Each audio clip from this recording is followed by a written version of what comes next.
నెల్లూరు నగరం 20వ డివిజన్లో జరుగుతున్న పూడికి తీత పనులను కోటరెడ్డి గిరిధర్ రెడ్డి పరిశీలించారు. మున్సిపల్ సిబ్బంది, కార్పొరేటర్లు ఈ సంఘటనా స్థలానికి చేరుకున్నారు. మోంతా తుఫాను వల్ల ఎలాంటి అవాంఛనీయ సంఘటనలు జరగకుండా ముందస్తు జాగ్రత్తలు తీసుకోవాలని ఆయన కోరారు. ఈ కార్యక్రమంలో పలువురు మున్సిపల్ అధికారులు, స్థానిక టీడీపీ నేతలు, కార్పొరేటర్లు హాజరయ్యారు. మోంతా తుఫాన్ నేపథ్యంలో నేటి ఉదయం నెల్లూరు రూరల్ నియోజకవర్గ పరిధిలోని 25వ డివిజన్లో జరుగుతున్న కాలువ పూడికతీత పనులను స్థానిక కార్పొరేటర్ నాయకులు, మున్సిపల్ కార్పొరేషన్ అధికారులతో కలిసి టీడీపీ నాయకులు కోటంరెడ్డి గిరిధర్ రెడ్డి పనులను పరిశీలించారు.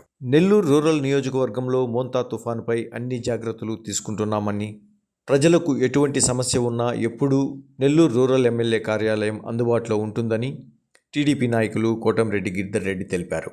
భారీ వర్షాల కారణంగా నెల్లూరు రూరల్ నియోజకవర్గం పరిధిలో అన్ని ప్రాంతాల్లో సహాయక చర్యల్లో పాల్గొని ప్రజలకు అందుబాటులో ఉండవలసిందిగా కూటమి నాయకులకు నెల్లూరు రూరల్ శాసనసభ్యులు కోటంరెడ్డి శ్రీధర్ రెడ్డి సూచించారు. ఈ సందర్భంగా నెల్లూరు రూరల్ ఎమ్మెల్యే కార్యాలయం ఇన్ఛార్జ్ దాట్ల చక్రవర్ధన్ రెడ్డి, 25వ డివిజన్ కార్పొరేటర్ బద్దెపూడి నరసింహగిరి, 25వ డివిజన్ టీడీపీ అధ్యక్షుడు శేషు యాదవ్, టీడీపీ నాయకులు కాకుపల్లి శివకుమార్ తదితరులు అప్రమత్తమై అన్ని ఏరియాల్లో తిరుగుతున్నారు. నెల్లూరు నగరం 20వ డివిజన్లో జరుగుతున్న పూడికి తీత పనులను కోటరెడ్డి గిరిధర్ రెడ్డి పరిశీలించారు. మున్సిపల్ సిబ్బంది, కార్పొరేటర్లు ఈ సంఘటనా స్థలానికి చేరుకున్నారు. మోంతా తుఫాను వల్ల ఎలాంటి అవాంఛనీయ సంఘటనలు జరగకుండా ముందస్తు జాగ్రత్తలు తీసుకోవాలని ఆయన కోరారు. ఈ కార్యక్రమంలో పలువురు మున్సిపల్ అధికారులు, స్థానిక టీడీపీ నేతలు, కార్పొరేటర్లు హాజరయ్యారు. మోంతా తుఫాన్ నేపథ్యంలో నేటి ఉదయం నెల్లూరు రూరల్ నియోజకవర్గ పరిధిలోని 25వ డివిజన్లో జరుగుతున్న కాలువ పూడికతీత పనులను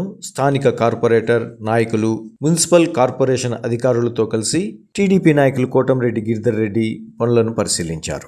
నెల్లూరు రూరల్ నియోజకవర్గంలో మోంతా తుఫానుపై అన్ని జాగ్రత్తలు తీసుకుంటున్నామని, ప్రజలకు ఎటువంటి సమస్య ఉన్నా ఎప్పుడూ నెల్లూరు రూరల్ ఎమ్మెల్యే కార్యాలయం అందుబాటులో ఉంటుందని టీడీపీ నాయకులు కోటంరెడ్డి గిరిధర్ రెడ్డి తెలిపారు. భారీ వర్షాల కారణంగా నెల్లూరు రూరల్ నియోజకవర్గం పరిధిలో అన్ని ప్రాంతాల్లో సహాయక చర్యల్లో పాల్గొని ప్రజలకు అందుబాటులో ఉండవలసిందిగా కూటమి నాయకులకు నెల్లూరు రూరల్ శాసనసభ్యులు కోటంరెడ్డి శ్రీధర్ రెడ్డి సూచించారు. ఈ సందర్భంగా నెల్లూరు రూరల్ ఎమ్మెల్యే కార్యాలయం ఇన్ఛార్జ్ దాట్ల చక్రవర్ధన్ రెడ్డి, 25వ డివిజన్ కార్పొరేటర్ బద్దెపూడి నరసింహగిరి, 25వ డివిజన్ టీడీపీ అధ్యక్షుడు శేషు యాదవ్, టీడీపీ నాయకులు కాకుపల్లి శివకుమార్ తదితరులు అప్రమత్తమై అన్ని ఏరియాల్లో తిరుగుతున్నారు. Basic